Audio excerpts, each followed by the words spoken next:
국방색 바지의 추억. 너희 아버지 무섭지 않니? 군인들은 앞니로 대못 뽑는다던데. 어느 날 군복을 입고 집에서 나오는 아버지를 본 동네 친구가 내게 물었다. 하도 황당하고 어이가 없어 친구를 빤히 쳐다보다가 나중에는 웃음보가 터졌다. 누가 그래? 우리 아버지는 1호 못 뽑은 적 한 번도 없는데.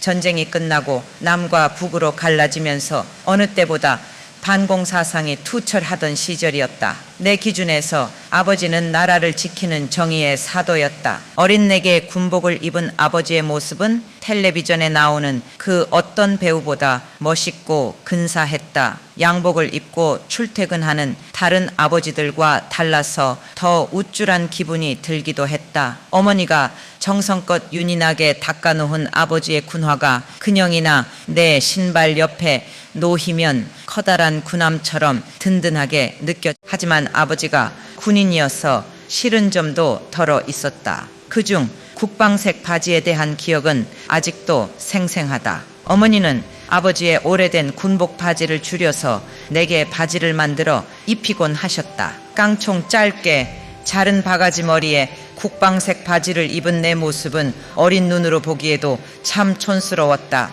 나는 그 바지를 입는 게 너무 싫었다. 때로는 안 입겠다고 떼를 써보았지만 근검절약이 몸에 밴 어머니에게 옷 투정이 통할 리 없었다. 바쁜 아버지가 집을 자주 비우시는 것도 내게는 큰 불만이었다. 잠깐씩 같이 지내는 동안 아버지는 우리에게 정말 잘하셨지만 아버지를 자주 볼 수 없다는 것이 늘 서운했다. 아버지와 지낸 시간이 가장 많았던 내가 서운하게 느낄 정도니 동생들이 투정을 부리는 것은 당연한 일이었다.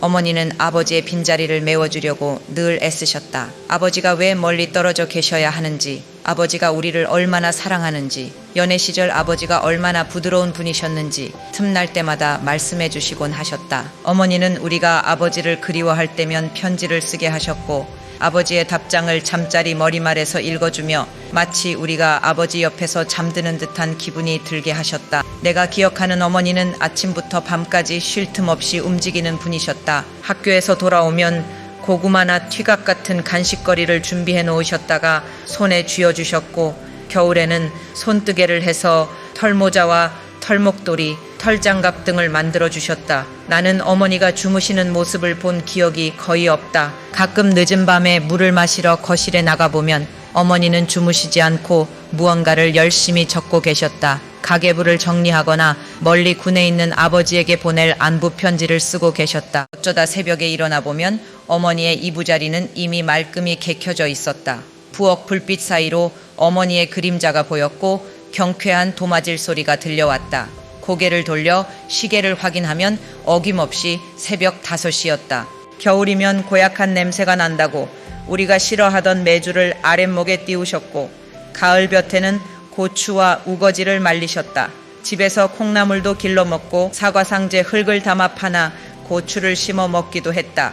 아버지가 집을 자주 비우시니 장롱 문짝이 삐걱거리는 것도 어머니가 직접 고치셨고 미닫이 문이 빡빡해 잘 여닫히지 않을 때는 문설주에 초를 발라 해결하셨다.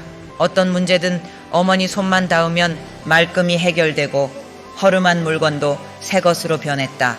그때마다 어머니를 바라보며 나는 신기해했다.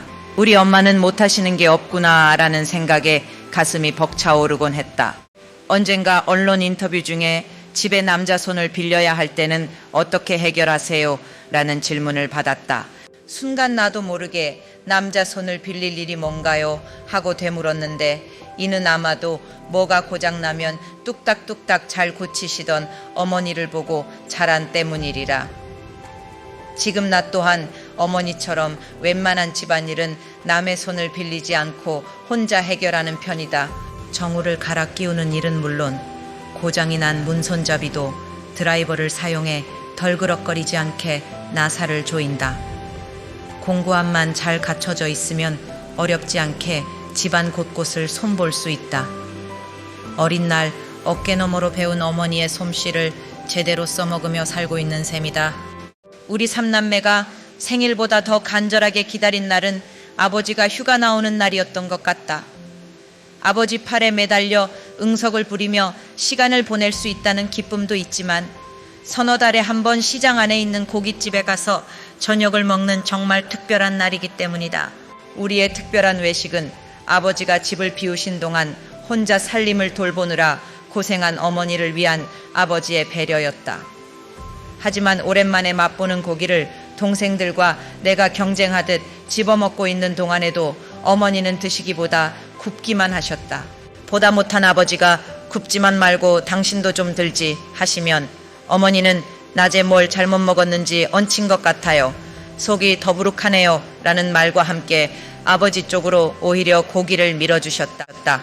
외식 때마다 고기에 손을 대지 않는 어머니를 보면서 철부지 어린 나는 아마도 어머니가 고기를 싫어하시거나 외식을 싫어하시나 보다고 생각하며 마냥 행복하게 외식을 즐겼다. 얼마 전 나는 라디오에서 어머니는 자장면이 싫다고 하셨어 라는 가사의 노래가 흘러나오는 걸 들으며 당신은 속이 더부룩하다고 내 밥 위에 고기를 놓아주시던 어머니의 손길이 떠올라 가슴 한켠이 시려왔다.